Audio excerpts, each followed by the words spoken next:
My name is Raymond Hewitt. I left Oswin Avenue School in 1939. I was born in Albany Road, Balby. My dad was a watchmaker.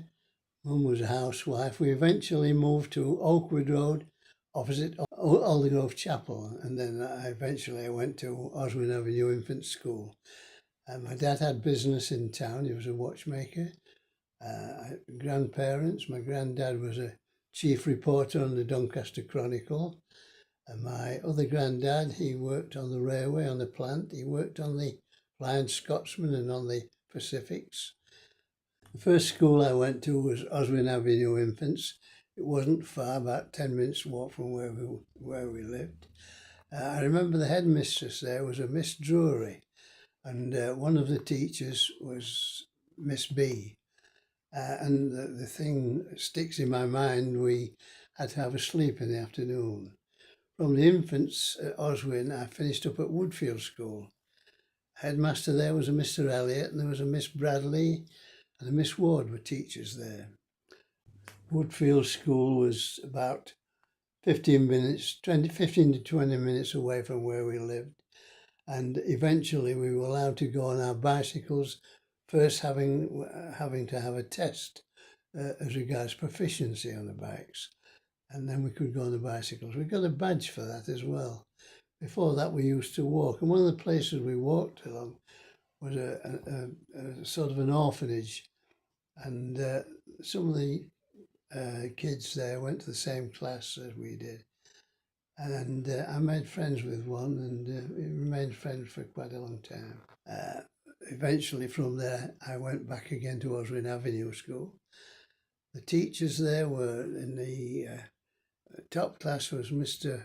Millward, and there was a Mr. Anderson, Mr. Thompson, Mr. Outwin, and funnily enough, they all lived within a stone throw of where I lived, so I was sort of hemmed in by intellectuals. It was a bit embarrassing, but I actually was a friend of one of the teachers there, and we went out together.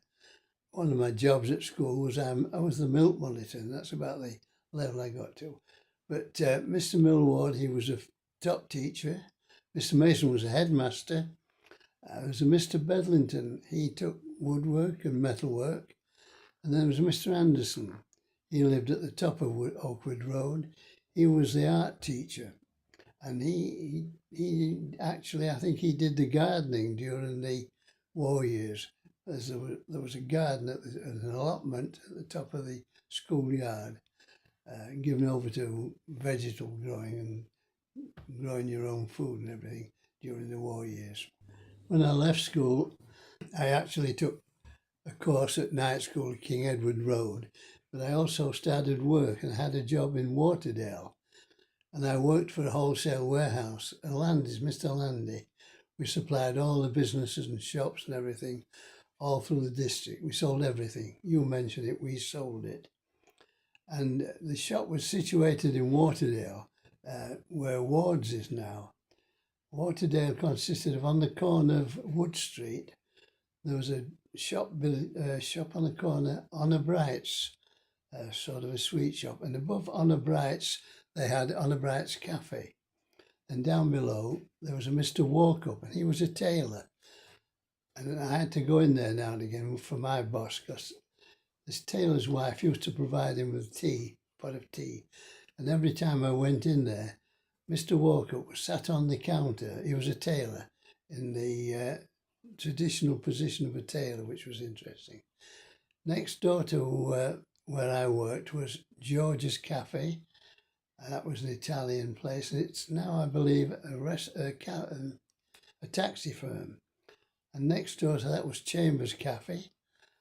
And next door to that was Roscoe's Garage. And the next one was Unidas Cobblers. And the next one was Yorkshire Traction Officers. And on the other corner, which was a corner of Young Street, that was another Honor Bright's. And Young Street went right down towards Printing Office Street. And on the corner there, on the right-hand side, was Archibald Ramsden's, a piano shop. And facing that, which is still there, was the Nelson Pub. Now, opposite Waterdale, where I worked, was a space for cars, and there was a bus shelter. And on the corner, which it would be facing the girls' high school now, was a public toilet.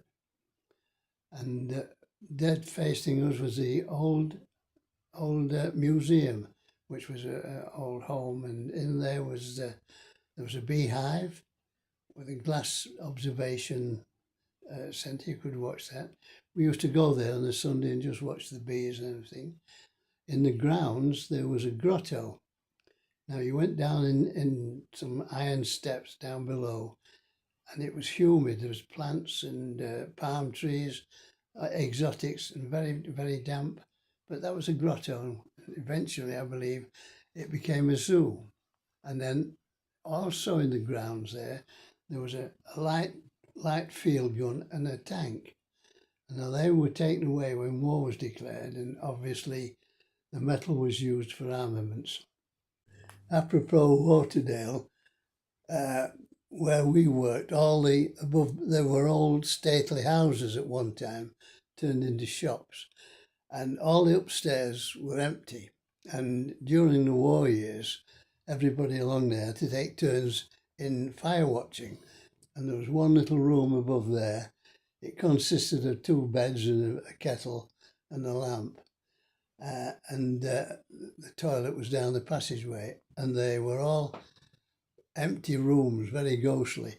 If you go there now, Ward Brothers have taken over, and each room is furnished, and it's a different kettle of fish. It looks lovely now. One of the times when I just left school, Doncaster had their own airport, and the control centre was where the dome is now. And they were giving flights, and I had my first flight from there. It was in an open cockpit plane. It was about a 10-minute flight. I remember flying over the racecourse roundabout, and that was quite an experience. I was a scholar at Oswin Avenue School. I left school at the age of 14, 1939. That was the year war broke out. 2 years later, I joined the Civil Defence Force as a messenger. Now, the messengers were added to the ARP force as in case communications broke down due to bombing. And our duty was, when the siren went, we had to go with our bicycles to various ARP posts. One of them was in Waverley, Balby, in the bullring there. I think that was K2. The other one was in Cedar Road, just beyond there. And that was a builder's yard, and we used their office, and that would be K3.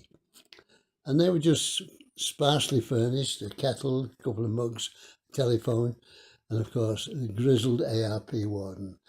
We didn't have any problems, but we had to go when the sirens went. A fortnight before my 18th birthday, I was summoned to Cherry Lane, the football ground, to have a medical for the services. Now, in those days, there was a cricket pitch in the middle of that ground, and the cricket pitch and the cricket pavilion was in the grandstands, and we all went there for a medical. I was held back, and they told me I'd got a murmuring heart, and so I was a bit disappointed. I thought, I'm not going to get into the forces here. However, a fortnight after my 18th birthday, I got a letter, OHMS, on the envelope, and within a couple of days I was in the Royal Navy. I got a pass sent to get me there, and it was a pass to Pwllheli in North Wales, to what we call a stone frigate, and it was one of Butlin's holiday camps that hadn't been actually opened, and it was called HMS Glendower. I hadn't been on my own in a train or anything like that. My dad used to know a chap whose son was also going there, so we palled up and we met and we went on this train. Just before we got to Mexborough, there was an accident, and the train stopped and they had to rescue somebody. Eventually we got to Pwllheli, a little village station there, Wen. It was midnight, and this station was just at the back of Butlin's there. There's about 20 of us. They marched us round to the front entrance of the camp, sat us down, gave us some food, and gave us a billet to sleep on.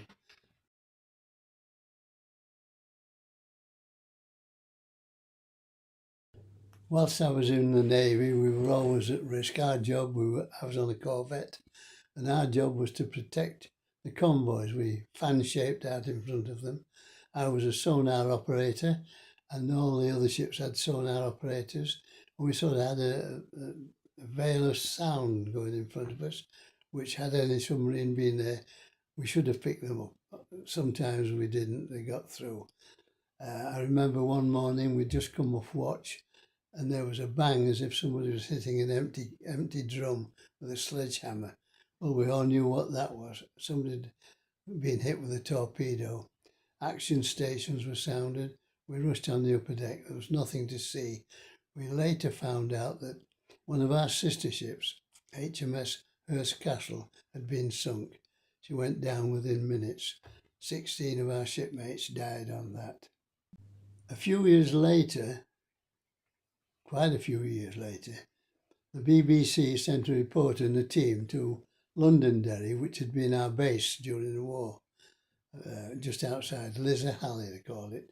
Every time we finished a trip out and we took time off, we would be berthed there for leave. And this team was getting all the information how Northern Ireland had reacted to the war years. And all the ships and the U-boats finished up there.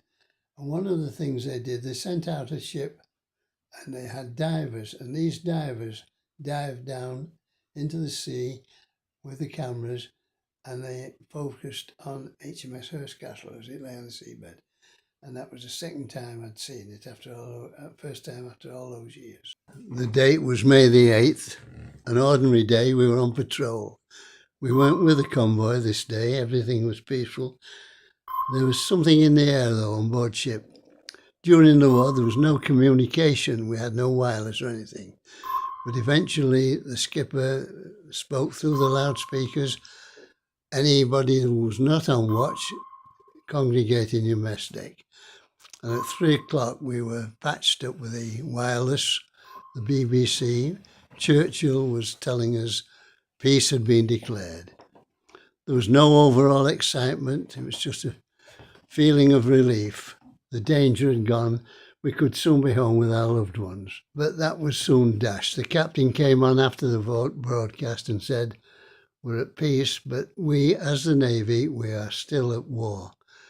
Apparently, Dönitz had ordered all his U-boats to surrender to all the Allied forces. However, U-boats being submerged, communications was bad, and there was always possibilities of a maverick captain. We could have got torpedoed. So we cruised about a bit, and eventually one U-boat surfaced, and he was taken to Scapa Flow. And a prize crew of British sailors put on board. We were then ordered to go to Norway. To get there, we went there ostensibly to pick some U-boats up. Bergen was a main base for Hitler's latest U-boats in the U-boat pens, and it was our job to go and get them. When we arrived there, we opened the deadlights of the ship, it was alongside, and all of a sudden they were filled with faces, and these turned out to be Russian prisoners of war.